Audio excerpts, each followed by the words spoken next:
Anda telah mengunduh podcast yang dipaparkan oleh Pendeta Dr. Erastus Sabdono ini dari truth.id/voice. Selamat mendengarkan podcast ini.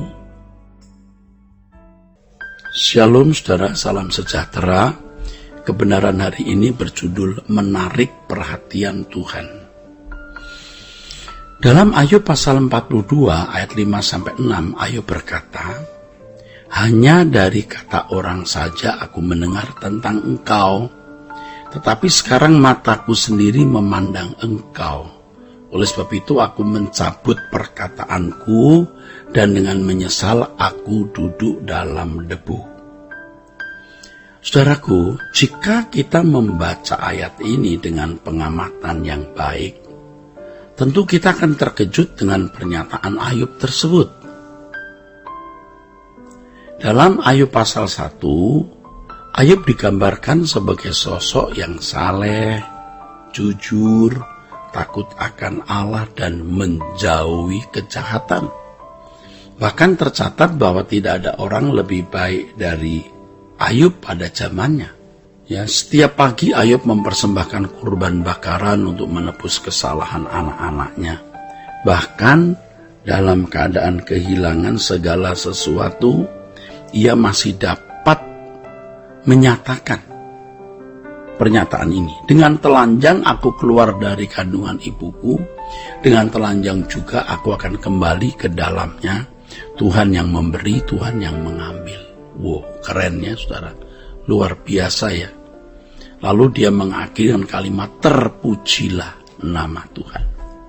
Pernyataan Ayub ini menunjukkan bahwa Ayub mengakui bahwa keberadaannya hanya karena pemberian Allah semata-mata. Karenanya ia tidak bersungut-sungut ketika Allah mengambil semua miliknya, ya, termasuk anak-anaknya, melalui sarana atau keadaan apapun. Dalam kepedihannya, Ayub tidak berbuat dosa dan tidak menuduh Allah berbuat yang tidak patut. Ayub tidak bersungut-sungut menghadapi pencobaan dan prahara yang begitu besar dalam hidupnya.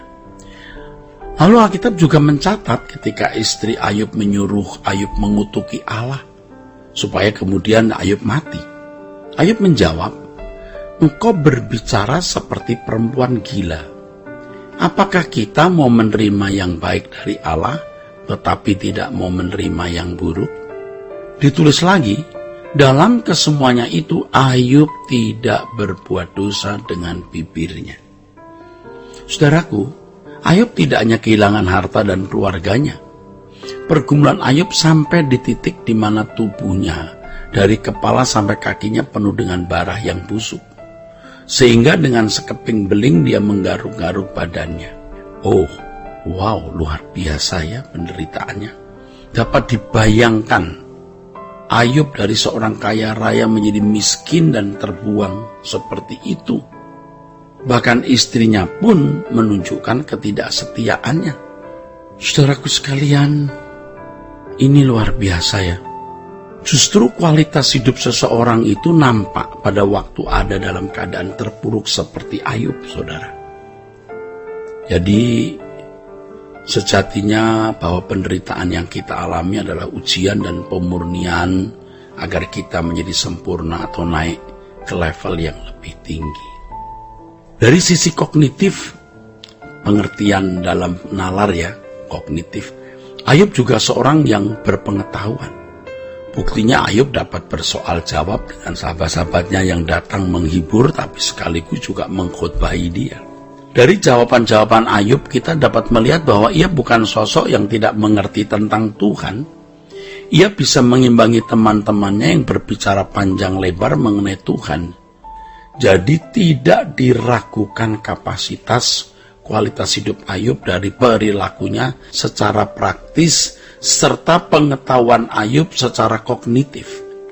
Namun mengejutkan, Ayub bisa berkata, "Hanya dari kata orang saja aku mendengar tentang engkau." Oh, kenapa ya? Ayub hanya mendengar tentang Allah dari orang. Namun hal itu sudah bisa menjadi landasan hidup moral dan kerohanian yang baik. Atau bisa dikatakan luar biasa. sebab tidak ada orang yang sesaleh Ayub.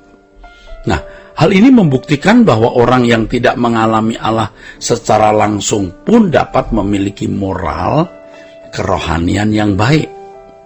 Ya tentu pasti tidak sempurna. Nah, Ayub berkata, tetapi sekarang mataku sendiri memandang engkau. Artinya Ayub kini memiliki pengalaman berjumpa dengan Allah secara nyata setelah mengalami semua pergumulan hidup yang berat. Ayub baru mengalami realitas Allah setelah melewati pergumulan dan peristiwa demi peristiwa yang menyakitkan, atau tepatnya saudaraku, sangat menyakitkan.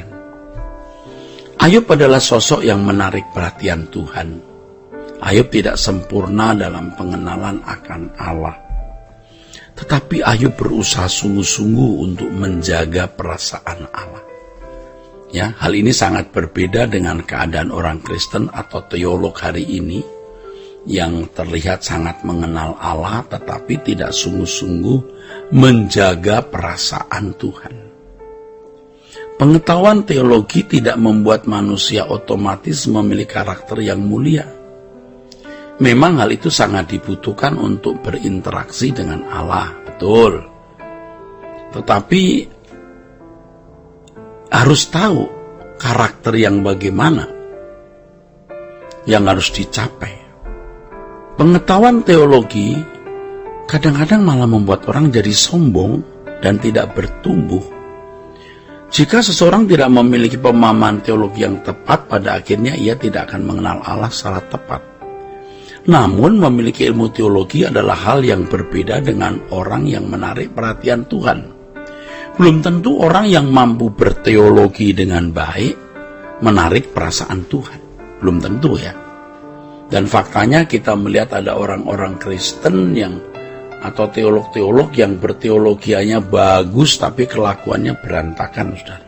Orang yang dapat menarik perasaan Tuhan adalah orang-orang yang serius menjaga perasaan Tuhan dan membuahkan kehidupan yang kokoh dalam mempertahankan iman melalui perjumpaan pribadi dengan Tuhan setiap waktu, sehingga memiliki kesucian hidup seperti kesucian Allah Bapa.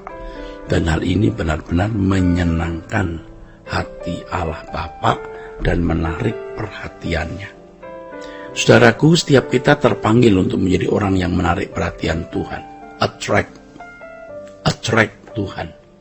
Sama halnya dengan Ayub yang menarik perhatian Tuhan sampai Tuhan membanggakan Ayub di depan iblis dengan berkata, "Apakah engkau memperhatikan hambaku Ayub?" Kebanggaan Allah atas Ayub tentu bukan tanpa alasan. Dengan standar perjanjian lama, Ayub menarik perhatian Tuhan dengan atau karena praktek hidupnya. Oleh karenanya Tuhan memurnikan Ayub agar menjadi seorang yang sungguh istimewa, lebih istimewa di hadapan Allah. Pemurnian tersebut disambut Ayub dengan baik, meskipun tidak sempurna. Ayub pada akhirnya mengalami Allah secara langsung, ya, melalui berbagai pergumulan yang begitu pahit dan pedih dalam hidupnya.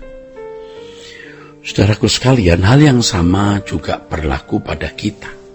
Saat kita hendak mencapai keserupaan dengan Tuhan dalam jejak Tuhan Yesus, kita harus siap untuk diubah melalui berbagai peristiwa, termasuk peristiwa-peristiwa yang menyakitkan. Semua hal tersebut bertujuan untuk menjadikan kita anak-anak Allah yang bukan hanya mengenalnya secara nalar, tetapi mengalaminya dengan nyata. Ya, kiranya Tuhan memberkati saudara-saudara sekalian. Sola Gracia.